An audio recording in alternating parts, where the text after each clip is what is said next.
નમસ્કાર દર્શક મિત્રો અને તાલીમાર્થીઓ, અધ્યાપન મંદિર અંતર્ગત પ્રોફેસર ઋષિરાજસિંહ ચુડાસમા આપ સૌને આવકારે છે.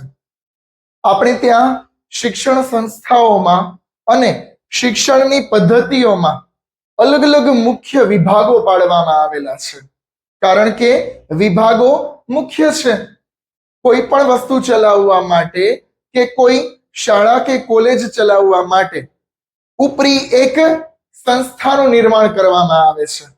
એ સંસ્થાઓ દ્વારા મુખ્ય રીતે તેના નેજા હેઠળ અલગ અલગ શાળાઓ અને મહાશાળાઓની રચના કરવામાં આવે છે અને તેમાં શિક્ષણ કાર્ય ચાલે છે. આપ સમજી ગયા હશો, આપણે વાત કરીએ છીએ PE4 ની.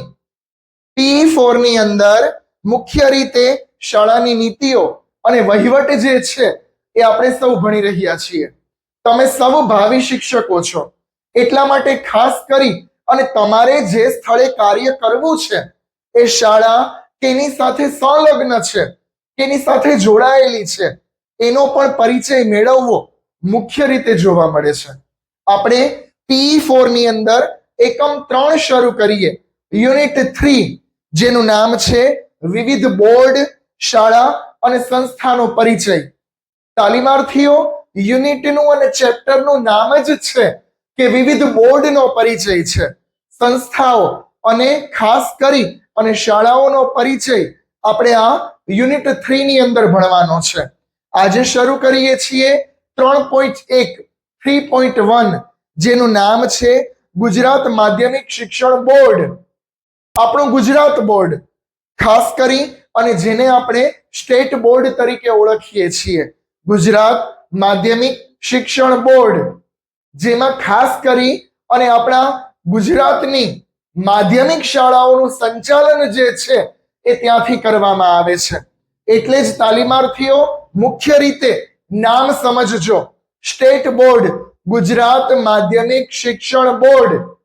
તમે ખાસ કરી અને ભવિષ્યમાં જ્યારે ટાટ 1 પાસ કરી અને માધ્યમિક શાળામાં શિક્ષક બનવાની તૈયારી કરો ત્યારે તમે આ માધ્યમિક શિક્ષણ બોર્ડના નેજા હેઠળના સરકારી શિક્ષક ગણવામાં આવો. કારણ કે ગુજરાતની અંદર જેટલી માધ્યમિક શાળાઓ છે, માધ્યમિક શાળા એટલે કે હાઈસ્કૂલ ધોરણ 9 અને 10, તો મુખ્ય રીતે હાઈસ્કૂલની અંદર 9 અને 10 જે માધ્યમિક શાળાઓ છે એમાં 9 થી 12 ધોરણ, અને આપણે ઓફિશિયલ રીતે જોઈએ તો 9 અને 10 બે ધોરણ, એ બંને શાળાઓ જે છે એ મુખ્ય આ સ્ટેટ બોર્ડને આધીન છે. કારણ કે સ્ટેટ બોર્ડ દ્વારા એના અલગ અલગ નિર્ણયો કરવામાં આવે છે. તો તમને લોકોને એઝ અ ટીચર એ મુખ્ય રીતે ખ્યાલ હોવો જોઈએ કે ગુજરાત માધ્યમિક શિક્ષણ બોર્ડ એ સંસ્થા છે. તો એ સંસ્થા શું છે અને એની મુખ્ય કામગીરી શું છે, એટલા માટે એકમ 3 ની અંદર 3.1 માં આપણે સ્ટેટ બોર્ડનો અભ્યાસ કરીએ. સૌ પ્રથમ આપણે જોઈએ તો પ્રસ્તાવનાની અંદર માધ્યમિક શાળાઓ જે છે એ ગુજરાતની અંદર 2 ગણી જોવા મળે છે.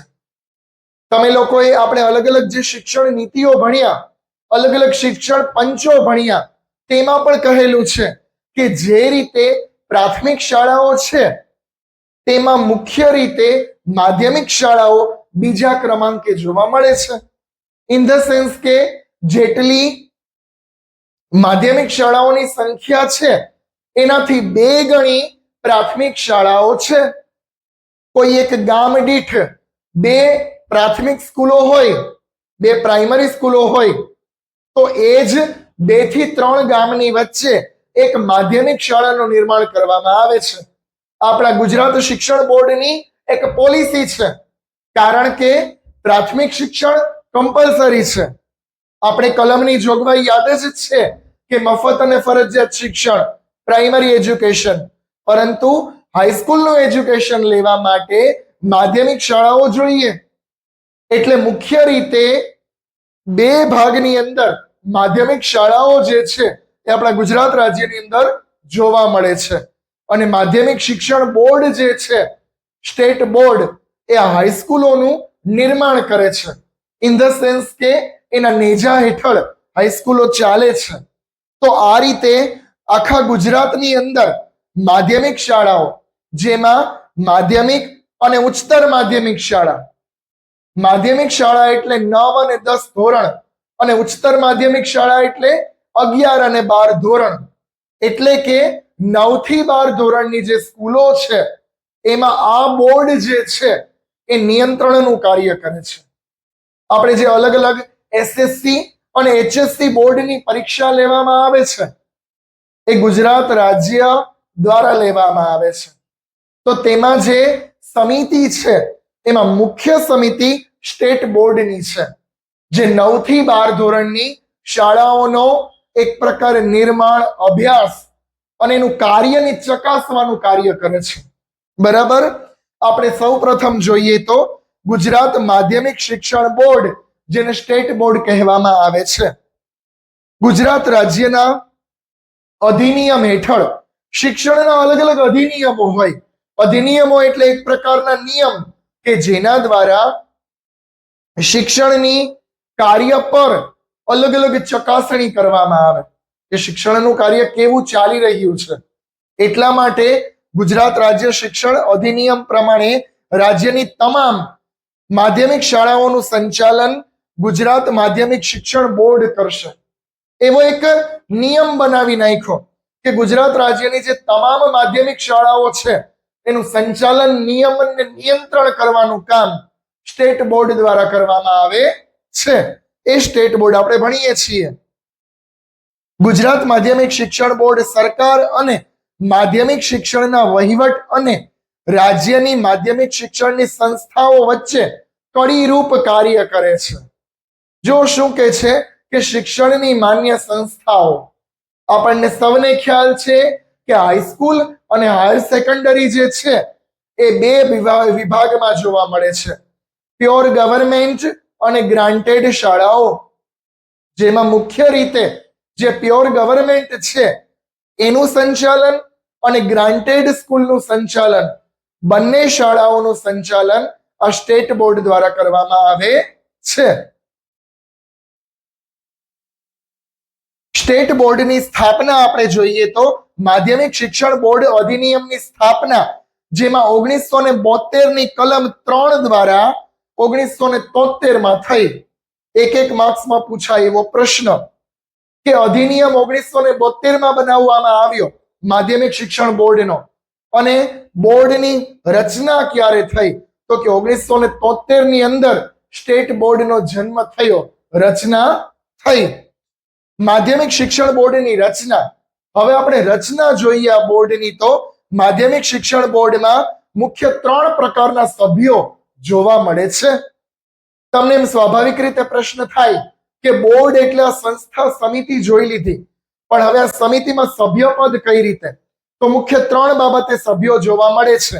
પહેલું, હોદ્દાની રૂએ બોર્ડના સભ્યો. તાલીમાર્થીઓ, હોદ્દાની રૂએ જે બોર્ડના સભ્યો હોય એ પ્રથમ સભ્ય ગણવામાં આવે છે. બીજું, નિયુક્ત થયેલા સભ્યો, જેને નિયુક્તિ પામેલા સભ્યો છે, સદસ્યો, એને નિયુક્ત સદસ્યો કહેવામાં આવે છે. અને ત્રીજું, ચૂંટાયેલા સભ્યો. આમાં પણ ચૂંટણી જોવા મળે છે, અને જેમાં સર્વાનુમતે જે ઉમેદવાર ચૂંટવામાં આવે તેને તેનું સભ્યપદ આપવામાં આવે છે. તો આ રીતે સ્ટેટ બોર્ડની રચના જે છે એ કરવામાં આવે છે. હવે હોદ્દાની રૂએ જે છે એમાં બોર્ડનું સભ્યપદ ધરાવનારા સભ્યો, આપણને એઝ અ ટીચર ખ્યાલ હોવો જોઈએ કે હોદ્દાની રૂએ જે કોઈ સદસ્યો છે, જે કોઈ સભ્યો છે એ કયા કયા હોઈ શકે? નામ જ છે મિત્રો કે હોદ્દાની રૂએ, ઇન ધ સેન્સ કે જેને મુખ્ય સ્પેસિફાઈ હોદ્દો આપેલો છે, એના નામ પરથી ઓળખાય છે, તેને હોદ્દાની રૂએના અધિકારો કહેવામાં આવે છે. તો સ્ટેટ બોર્ડમાં આવા અધિકારીઓ છે. કયા કયા? તો કે ઉચ્ચ શિક્ષણ કમિશનર, ટેકનિકલ શિક્ષણ નિયામક, ખેતી નિયામક, પ્રાથમિક શિક્ષણ બોર્ડના અધ્યક્ષ, ગુજરાત રાજ્ય શાળા પાઠ્યપુસ્તક મંડળ બોર્ડના નિયામક, રાજ્ય શિક્ષણ ભવન જીસીઈઆરટી ના નિયામક, માનવ શક્તિ રોજગાર અને તાલીમ શિક્ષણના નિયામક, રાજ્ય સરકારના નિર્દેશ કરેલા નાયબ શિક્ષણ નિયામક, રાજ્ય પરીક્ષા બોર્ડના અધ્યક્ષ અને ટેકનિકલ પરીક્ષા બોર્ડના અધ્યક્ષ, આવા મુખ્ય 10 પદો 10 સદસ્યો દ્વારા આ હોદ્દાની રૂએ જે સભ્યપદ ધરાવે છે એ સ્ટેટ બોર્ડની અંદર સભ્યો જોવા મળે છે. આપણે બીજા સભ્યો જોઈએ તો નિયુક્ત થયેલા સભ્યો, જેને નિયુક્તિ પામેલા છે એવા સભ્યો કયા કયા? વિજ્ઞાન, ઉદ્યોગ, વાણિજ્ય ક્ષેત્રે જ્ઞાન અને પ્રત્યક્ષ અનુભવ ધરાવતી વ્યક્તિ રાજ્ય સરકાર દ્વારા નિયુક્ત કરવામાં આવે છે, જે 3 સભ્યોના બોર્ડની રચના કરે છે. હવે નિયુક્તિ પામેલા સભ્યોની અંદર મુખ્ય ગુજરાતની અંદર 3 શિક્ષકોની રચના કરવામાં આવે છે. અને ત્રીજો પ્રકાર આપણે જોઈએ તો ચૂંટાયેલા સભ્યપદ પ્રમાણેના સભ્યો. સ્ટેટ બોર્ડની અંદર ત્રીજા પ્રકારના સદસ્યો કયા? તો કે ચૂંટાયેલા સભ્યપદ પ્રમાણેના સભ્યો, જેમાં કયા કયા? દરેક યુનિવર્સિટીના એકેડેમિક કાઉન્સિલના સભ્યો પોતાની યુનિવર્સિટીના સભ્યોને ચૂંટે છે. અલગ અલગ જે કોઈ યુનિવર્સિટી છે એના જે કોઈ કાઉન્સેલિંગ સભ્યો છે એમાંથી ચૂંટાયેલો એક સભ્ય તેમાં જોવા મળે છે. ઉત્તર બુનિયાદી શાળાઓ સિવાયના શાળાઓના આચાર્યો પોતાની ચૂંટણીના 5 સભ્યો જોવા મળે છે. ઉત્તર બુનિયાદી શાળાઓ, જેને ઉબુ શાળા કહેવામાં આવે છે, એ શાળા સિવાયના આચાર્યો જે છે ગવર્મેન્ટના, એ 5 સદસ્યોની રચના કરે છે. એને પણ તેમાં સમાવેશ કરવામાં આવે છે. રજિસ્ટર્ડ થયેલી ઉત્તર બુનિયાદી શાળાના શિક્ષકો માંથી ચૂંટાયેલો એક સભ્ય, રજિસ્ટર્ડ પામેલી જે ઉત્તર બુનિયાદી શાળા છે તેવા એક શિક્ષકની રચના નિયુક્ત કરવામાં આવે છે. માધ્યમિક શિક્ષણ તાલીમી કોલેજો, સ્નાતક બુનિયાદી તાલીમી કોલેજોના આચાર્યોને પોતાની ચૂંટાયેલા સભ્યોમાંથી એક સભ્યની નિયુક્તિ કરવામાં આવે છે. જે અલગ અલગ તાલીમી કોલેજો છે એના એક સભ્યને સભ્યપદ આપવામાં આવે છે. મંડળ રજિસ્ટ્રેશન અધિનિયમ 1860 ના નેજા હેઠળ રજિસ્ટર્ડ થયેલી માધ્યમિક શાળાઓના સંચાલકોને પણ તેની અંદર ચૂંટણી પામી અને 2 સદસ્યોની વરણી કરવામાં આવે છે. તેમાં 2 સદસ્યોને સભ્યપદ આપવામાં આવે છે. મુંબઈ સાર્વજનિક ટ્રસ્ટ અધિનિયમ 1950 ના નેજા હેઠળ થયેલી માધ્યમિક શાળાઓના સંચાલકના પ્રતિનિધિઓમાંથી મુખ્ય 2 સદસ્યોને તેમાં સ્થાન આપવામાં આવે છે. જે મુંબઈનો અધિનિયમ છે 1950 નો, તેમાંથી મુખ્ય 2 સદસ્યોને તેમાં સભ્યપદ આપવામાં આવે છે. ગુજરાત વિધાનસભાએ પોતાની સભ્યમાંથી ચૂંટેલા 5 સભ્યો, બોર્ડના અધ્યક્ષ, ઉપાધ્યક્ષ વગેરે મુખ્ય રીતે 3 વર્ષની મુદતના સમયગાળામાં સભ્યપદ ધરાવે છે. તો આ રીતે આપણે જે સ્ટેટ બોર્ડ છે એની રચના કરવામાં આવે છે. તેના સદસ્યો આ મુખ્ય 3 વિભાગમાંથી લેવામાં આવે છે. હવે ત્યાર પછીનો આપણે પોઈન્ટ જોઈએ તો માધ્યમિક શિક્ષણ બોર્ડની સત્તા અને ફરજો. આપણે માધ્યમિક શિક્ષણ બોર્ડ શું છે એ જાણ્યું પ્રસ્તાવનામાં, તેની રચના પણ જાણી કે 3 સભ્યપદ પ્રમાણે કરવામાં આવે છે. હવે નેક્સ્ટ પોઈન્ટ આપણે જોઈએ તો માધ્યમિક શિક્ષણ બોર્ડની સત્તા અને ફરજો, કે આ જે બોર્ડ છે સ્ટેટ બોર્ડ, એ કઈ કઈ સત્તાઓ ધરાવે છે, કઈ કઈ ફરજો ધરાવે છે. બરાબર, આપણે જોઈએ તો માધ્યમિક શિક્ષણ બોર્ડ નીતિ વિષયક બાબતો રાજ્ય સરકારને સલાહ આપવાની સત્તા ધરાવે છે. જે કોઈ અલગ અલગ નીતિ વિષયક બાબતો છે તે રાજ્ય સરકારને સલાહ આપવાની ફરજ તેમની છે. સેવાકાલીન શિક્ષકો માટે કાર્યક્રમોનો પ્રબંધ કરવો. જે કોઈ સેવાકાલીન શિક્ષકો છે, સેવાકાલીન શિક્ષકો ઇન ધ સેન્સ કે ગવર્મેન્ટ સ્કૂલોમાં જેવો મદદનીશ શિક્ષક છે, જે સેવા આપી રહ્યા છે, તેવા શિક્ષકોને ટ્રેનિંગ એટલે તાલીમનો પ્રબંધ કેવી રીતે કરવો તે પણ આ બોર્ડનું એક કાર્ય છે. રજિસ્ટર્ડ થયેલી શાળાઓમાં વિદ્યાર્થીઓની શારીરિક, નૈતિક, સામાજિક ઉત્કર્ષ માટે યોગ્ય ભાવના અને કેળવણી માટેના પગલાં લેવા, છાત્રાલયની સુવિધા કરવી અને છાત્રાલયના ધોરણ નક્કી કરવા એ પણ સ્ટેટ બોર્ડનો એક ભાગ જોવા મળે છે. માધ્યમિક શિક્ષણની ગુણવત્તાના ધોરણે જાળવણી કરવી અને રાજ્ય સરકારને સલાહ આપવી એ પણ સ્ટેટ બોર્ડનું મુખ્ય કાર્ય છે. કારણ કે ગુણવત્તા મુખ્ય છે. માધ્યમિક શાળાઓમાં પણ ગુણવત્તાયુક્ત શિક્ષણ જોવા મળે, એ ચકાસવાનું કામ સ્ટેટ બોર્ડનું છે. તે રાજ્ય સરકારને તે પ્રમાણે સલાહ આપી શકે છે. જો કોઈ ફેરફાર કરવાના હોય તો તે જણાવી શકે છે. બુદ્ધિશાળી પ્રતિભાશાળી વિદ્યાર્થીઓની શોધ કરી શક્તિઓની પૂર્ણ રીતે તપાસ કરી તેમને વિકસાવવા માટે માધ્યમિક શાળાને યોગ્ય માર્ગદર્શન આપી શકાય છે.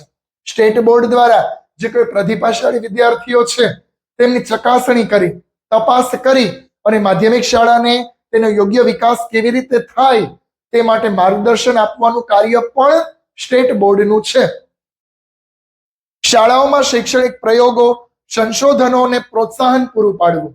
અલગ અલગ માધ્યમિક શાળાઓની અંદર શૈક્ષણિક પ્રયોગો થવા જોઈએ, સંશોધન કાર્ય થવું જોઈએ. તો તે માટે પણ ગાઈડન્સ આપવાનું કામ સ્ટેટ બોર્ડ કરે છે. માધ્યમિક શાળાઓને રજીસ્ટર્ડ કરવા માટે શાળાના સંચાલકોને પાળવાની જે કોઈ શરતો છે તે નક્કી કરવાનું કાર્ય આ માધ્યમિક શાળા બોર્ડ કરે છે. જેમાં અલગ અલગ જે સંસ્થા છે એ સંસ્થાને કયા કયા નિયમો પાળવાના એ નિયમો નક્કી કરવાનું કામ સ્ટેટ બોર્ડને આધીન છે. અભ્યાસક્રમ, પ્રશિક્ષણ કાર્ય, પરીક્ષા, મૂલ્યાંકન વગેરેમાં સુધારણા કરવાનું કામ અને સંશોધન કરવાનું કામ સ્ટેટ બોર્ડનું છે. અલગ અલગ જે પરીક્ષા પદ્ધતિઓ છે તેમાં મૂલ્યાંકનમાં સુધારા કરવા. આપણે એક્ઝામ્પલથી જોઈએ તો એસએસસી બોર્ડની અંદર પેલા 50 માર્ક્સના એમસીક્યુ હતા અને 50 માર્ક્સનો ડિસ્ક્રિપ્ટિવ. હવે એ પરીક્ષા પદ્ધતિ ફરી ગઈ છે. તો તે ક્યારે કઈ પરીક્ષા પદ્ધતિ દાખલ કરવી એ સ્ટેટ બોર્ડ દ્વારા નક્કી કરવામાં આવે છે. કારણ કે મૂલ્યાંકન યોગ્ય રીતે થવું જોઈએ એ મુખ્ય બાબત છે. એટલા માટે માધ્યમિક શાળાઓને રજીસ્ટર્ડ કરવી અને નવા વર્ગો ખોલવાની મંજૂરી આપવી એ પણ સ્ટેટ બોર્ડનું મુખ્ય કામ છે. જો અલગ અલગ જે માધ્યમિક શાળાઓ છે તેમાં શાળાને મંજૂરી આપવી અને નવા વર્ગો ખોલવાની જો જરૂર પડે તો તે નવા વર્ગોને મંજૂરી આપવાનું કામ સ્ટેટ બોર્ડના સભ્યો દ્વારા કરવામાં આવે છે. રજીસ્ટર્ડ થયેલી શાળાઓમાં સત્ર, રજાઓ અને વેકેશનના વ્યવસ્થાની નિયમન કરવું. જે સત્ર ક્યારથી શરૂ કરવું, ક્યારે સત્ર પૂરું કરવું, જાહેર રજાઓ, કામના દિવસો, કાર્યના દિવસો નક્કી કરવા અને વેકેશનની તારીખો જાહેર કરવી એ સ્ટેટ બોર્ડનું કાર્ય છે. શૈક્ષણિક કાર્યક્રમ અને બિન શૈક્ષણિક કાર્યક્રમોમાં અમલ કરવાનું કામ અને રેકોર્ડ રાખવાનું કામ પણ સ્ટેટ બોર્ડનું છે. અલગ અલગ જે શૈક્ષણિક અને બિન શૈક્ષણિક માધ્યમિક શાળાઓમાં કાર્યક્રમો કરવામાં આવે તેના પર દેખરેખ રાખવાની અને તેનું અમલીકરણનું કાર્ય સ્ટેટ બોર્ડનું છે. રજીસ્ટર્ડ થયેલી શાળાઓમાંથી રિપોર્ટ અને માહિતી મંગાવવી. ગમે ત્યારે ગમે તે માધ્યમિક શાળાઓ હોય તેમાં સ્ટેટ બોર્ડ દ્વારા માહિતી મંગાવવામાં આવે તો તે માહિતી મંગાવી અને સમયાંતરે જે કોઈ સુધારા કરવાના પગલાઓ જે છે એ સ્ટેટ બોર્ડ દ્વારા લેવામાં આવે છે.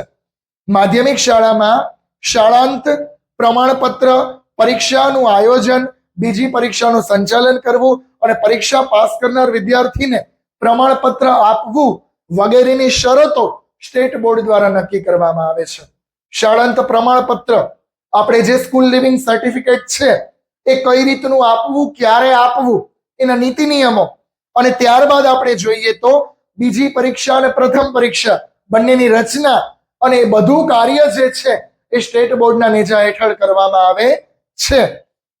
માધ્યમિક શાળાઓમાં શિષ્યવૃત્તિ, વૃત્તિકાઓ, ચંદ્રકો, પારિતોષિકો, બીજા ઇનામો કાઢવા વગેરે એનાયત કરવા માટેની સત્તા પણ સ્ટેટ બોર્ડને આપવામાં આવેલી છે.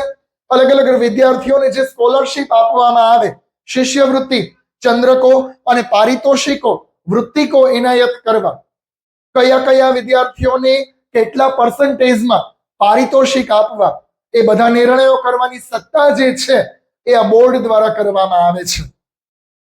વાર્ષિક હિસાબો અને વાર્ષિક રિપોર્ટને લગતી ચર્ચા વિચારણા કરવી, તે પર રાજ્ય સરકારને સમયાંતરે રિપોર્ટ પહોંચાડવા તે સ્ટેટ બોર્ડનું મુખ્ય કાર્ય છે. સમયાંતરે અલગ અલગ નાણાકીય વ્યવસ્થા અને તેના રિપોર્ટ રાજ્ય સરકાર સુધી પહોંચાડવા એ સ્ટેટ બોર્ડનું મુખ્ય કાર્ય છે. તો આપણે તેની રચના જોઈ અને સ્ટેટ બોર્ડના કાર્યો અને ફરજો જોઈ કે એના કામ મુખ્ય કયા છે, એની ફરજો કઈ છે. બરાબર. હવે આપણે નેક્સ્ટ પોઈન્ટ જોઈએ, શૈક્ષણિક જોગવાઈઓ. આજે આપણું સ્ટેટ બોર્ડ છે, એ સ્ટેટ બોર્ડની શૈક્ષણિક જોગવાઈઓ કઈ કઈ, એટલે શિક્ષણના સુધારા વધારા માટે એ મુખ્ય કઈ જોગવાઈઓ કરે છે, કયા નિયમો ઘડે છે. કારણ કે તાલીમાર્થીઓ, નિયમો ઘડવા સહેલા છે, પરંતુ અમલમાં આવે છે કે નહીં એ મુખ્ય બાબત છે. એના પર દેખરેખ રાખવાનું કામ સ્ટેટ બોર્ડ દ્વારા કરવામાં આવે છે. તો જોગવાઈઓમાં મુખ્ય પહેલી જોગવાઈ જોઈએ તો માધ્યમિક શાળાઓની નોંધણી, રજીસ્ટ્રેશન, માળખું અને માનવ સંસાધન. જે માધ્યમિક શાળા છે એનું રજીસ્ટ્રેશન કરવું, નોંધણી કરવી, ત્યારબાદ માળખું નક્કી કરવું, સ્ટ્રક્ચર, અને માનવ સંસાધન, મેન પાવર કેટલા છે, કેટલાની ઘટ છે, એ બધું કાર્ય આ કાર્યની અંદર જોવા મળે છે. તેમાં મુખ્ય રીતે 1950માં જે મુંબઈ સાર્વજનિક ટ્રસ્ટ બન્યું તેમાં આ નિયમો નક્કી કરવામાં આવ્યા છે. નોંધણી પામેલી અલગ અલગ જે બોર્ડ છે તેમાં વખતો વખત અલગ અલગ નિયામકની રચના કરવી અને ત્યારબાદ તેમાં ફીની ચૂકવણી કરવી એ મુખ્ય નિયમ છે. અલગ અલગ બોર્ડ અને બોર્ડની રચના વખતે જે કોઈ અધિનિયમોને ફી દેવામાં આવે તેનો કાયદો પણ તેના દ્વારા નક્કી કરવામાં આવે છે. શાળાના બોર્ડના નિયમ અનુસાર ફર્નિચર, પ્રયોગશાળા, ગ્રંથાલય, સાધન સામગ્રી અને બીજી ચીજ વસ્તુઓ હોવી જોઈએ એ છે કે નહીં એ ચકાસવાનું કામ પણ સ્ટેટ બોર્ડની શાખા દ્વારા કરવામાં આવે છે.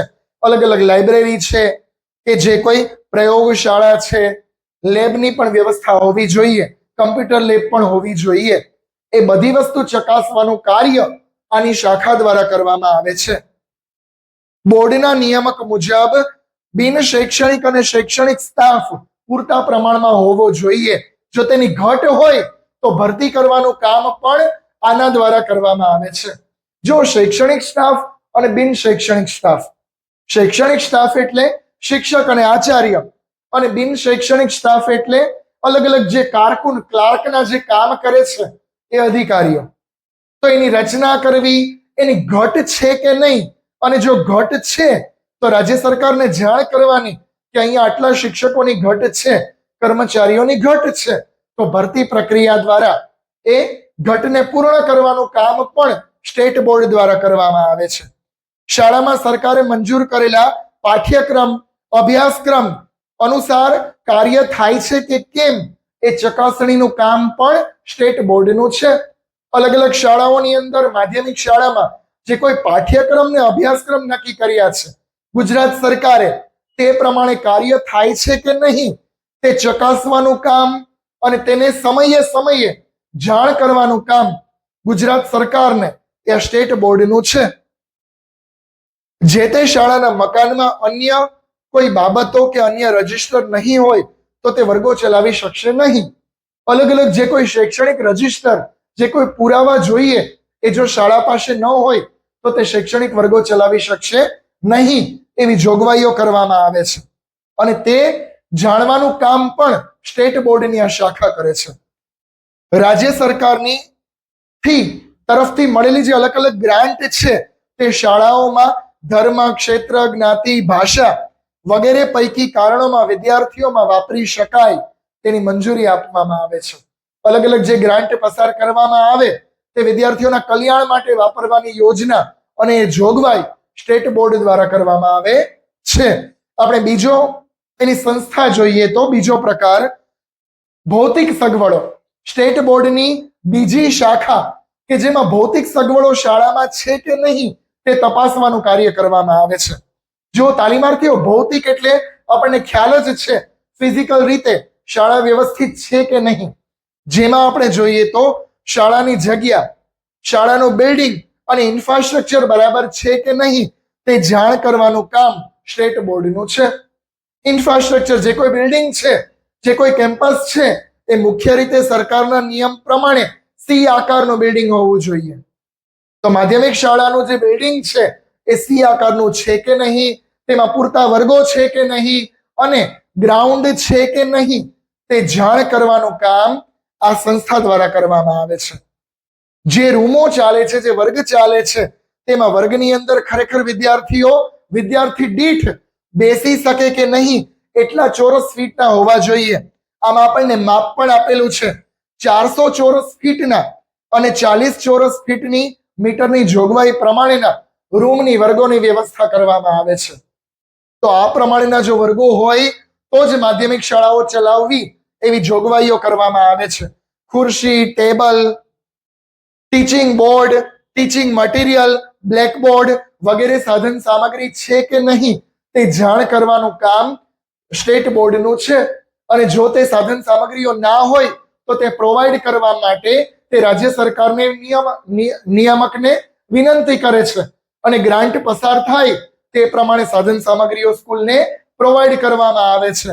તો આ બધું કાર્ય જે છે એ સ્ટેટ બોર્ડના નેજા હેઠળ કરવામાં આવે છે. દરેક રજિસ્ટરમાં શાળાઓમાં જે કોઈ વ્યવસાય કરે છે તેમાં અલગ અલગ વિદ્યાર્થી દીઠ 250ની એકમે રમત ગમતનું મેદાન હોવું જોઈએ અને તે પ્રકારની જમીનની જોગવાઈ કરવી જોઈએ. 250 વિદ્યાર્થી દીઠ એક મેદાનની રચના કરવાની જોગવાઈ કરવામાં આવેલી છે કે શાળાનું બિલ્ડિંગ છે તે રીતે શાળામાં મેદાન પણ હોવું જોઈએ રમવા માટે, બિન શૈક્ષણિક પ્રવૃત્તિ માટે. તો તે જાણ રાખવાનું કામ પણ સ્ટેટ બોર્ડનું છે. અલગ અલગ શાળાને લગતા જે કોઈ શિક્ષકો છે, વિષય શિક્ષકો, તે ડિગ્રીધારી છે કે નહીં તે તપાસ કરવાનું કામ સ્ટેટ બોર્ડ દ્વારા કરવામાં આવે છે. એટલા માટે જ આપણે હાઈસ્કૂલ અને હાયર સેકન્ડરીની અંદર જે સ્પેશિયલાઇઝેશન છે એ પ્રમાણે શિક્ષકોની ભરતી કરવામાં આવે છે. તમને પણ ખ્યાલ આવશે કે ટાટ 1 અને ટાટ 2 ની અંદર સ્પેશિયલ સબ્જેક્ટ વાળા જ ટીચરોની ભરતી કરવામાં આવે છે કારણ કે તેમાં સ્પેશિયલાઇઝેશન હોવું જોઈએ. તો તે ભરતી પ્રક્રિયાની બાબત છે તે પ્રમાણે શિક્ષકો નિયુક્ત થયા છે કે નહીં તે સ્ટેટ બોર્ડની આ શાખા દ્વારા ચેક કરવામાં આવે છે. નવી શાળાઓની મંજૂરી માટે અલગ અલગ રીતે 3000ની વસ્તી દીઠ અલગ અલગ માધ્યમિક શાળાઓની રચના કરવી એ નિયમ અને રેકોર્ડ પ્રત્યે ધ્યાન દોરવામાં આવે છે. અલગ અલગ રીતે જો 3000ની વસ્તીથી વધારે વસ્તી હોય તો ત્યાં એક માધ્યમિક શાળા હોવી જોઈએ. જેમ આપણે શરૂઆતમાં વાત કરી કે 2 કે 3 ગામની વચ્ચે એક માધ્યમિક શાળાની રચના કરવામાં આવે તો 3000થી વધારે વસ્તીઓ હોય ત્યાં જનસંખ્યા હોય ત્યાં એક માધ્યમિક શાળાની રચના કરવામાં આવે છે. તો આ નિયમ પણ સ્ટેટ બોર્ડ દ્વારા ઘડવામાં આવે છે. ત્યારબાદ આપણે બીજી શાખા જોઈએ તો વિદ્યાર્થીઓનો પ્રવેશ મુખ્ય છે કે વિદ્યાર્થીઓનો માધ્યમિક શાળામાં જે કોઈ પ્રવેશની પ્રક્રિયા છે તેમાં કયા કયા નિયમોને આ બોર્ડ ફોલો કરે છે. રાજ્ય સરકાર તરફથી અપાતી ગ્રાન્ટ દ્વારા ગ્રાન્ટ વિના ચાલતી શાળાઓમાં રજિસ્ટર દીઠ ચાલતી શાળાઓમાં વિદ્યાર્થી ધર્મ, કોમ, જાતિ, જ્ઞાતિ, ભાષા કોઈ પણ ભેદભાવ રાખ્યા સિવાય વિદ્યાર્થીઓને એડમિશન આપવું એ મુખ્ય બાબત છે. કોઈ પણ પ્રકારનો ભેદભાવ રાખવાનો નહીં અને એ પ્રમાણે વિદ્યાર્થીઓને એડમિશન આપવું, એને નામાંકન કરવું એ મુખ્ય બાબત છે વિદ્યાર્થી પ્રવેશ યોજનામાં. વિદ્યાર્થી જો પુખ્ત ઉંમરનો હોય તો અથવા સગીર હોય તો વાલીને લેખિત અરજી લેવાની. પુખ્ત વયનો અને સગીર હોય હાઈસ્કૂલ અને હાયર સેકન્ડરી લેવલે તો એડમિશન આપતી વખતે વાલીની લેખિત અરજી લેવામાં આવે છે. ત્યારબાદ તેને એડમિશન આપવામાં આવે છે. શાળાના વડા અને જે નિયામક છે તે વિદ્યાર્થી અને વાલીની સાથે વાતચીત કરી અને વ્યવસ્થા સમજાવે છે. અલગ અલગ તેના પેરેન્ટ્સ સાથે મીટિંગ કરી અને એડમિશન આપવાની વાત છે. શાળા છોડ્યા પછી કોઈ શાળામાં વિદ્યાર્થી પ્રવેશ મેળવે તો તે માટે તેના વાલી અથવા માતા પિતાની મંજૂરી મુખ્ય છે અને મંજૂરી પત્ર પણ અરજી સ્વરૂપે માંગવામાં આવે છે. શાળા છોડવી હોય તો પણ વાલીની મંજૂરી અને મંજૂરી પત્રક માંગવામાં આવે છે. ચેપી રોગથી પીડિત વિદ્યાર્થીને રોગ મુક્તિ માટે વિદ્યાર્થીને તબીબી સેવાનું પ્રમાણપત્ર અને ખાસ કરી અને તે આપણે ડોક્ટરી સર્ટિફિકેટ જે છે એ સ્કૂલમાં જમા કરાવવાની વાત કરે છે. યથા પ્રસંગ હોય કે વિદ્યાર્થીઓના મા બાપ કે વાલી જે તે સમયે રજૂ કરે અને રજીસ્ટર્ડ થયેલી શાળાઓમાં તેને આપવાની છૂટ છે. અલગ અલગ વિદ્યાર્થીઓ જે છે એને રજાના બાબતે અલગ અલગ નોંધણી લેખિત સ્વરૂપે લેવામાં આવે છે. ચેપી રોગથી પીડિત હોય કે ભયાનક રોગ હોય તો તેને ડોક્ટરી સર્ટિફિકેટ જમા કરાવી અને રજા આપવાનો નિયમ છે. જો કોઈ વિદ્યાર્થીઓ અગાઉની શાળામાં હાજરી ન આપે તો તે ખાસ કરીને વિદ્યાર્થીઓના મા બાપ પાસે લેખિતમાં અરજી લેવાની વાત કરે છે. હાજરી પ્રત્યે ખૂબ સભાન સરકારશ્રી દ્વારા રહેવામાં આવે છે અને તેને તે પ્રકારે લેખિતમાં અરજી આપી અને તેને જાણ કરવામાં આવે છે. એટલા માટે જ અત્યારે ઓનલાઈન હાજરીની વ્યવસ્થા છે. રજિસ્ટર્ડ થયેલી શાળામાં વિદ્યાર્થીઓ મોડો જો દાખલ થાય તો તેને ખાસ કરી અને જે કોઈ પહેલી ટર્મ છે એ ટર્મને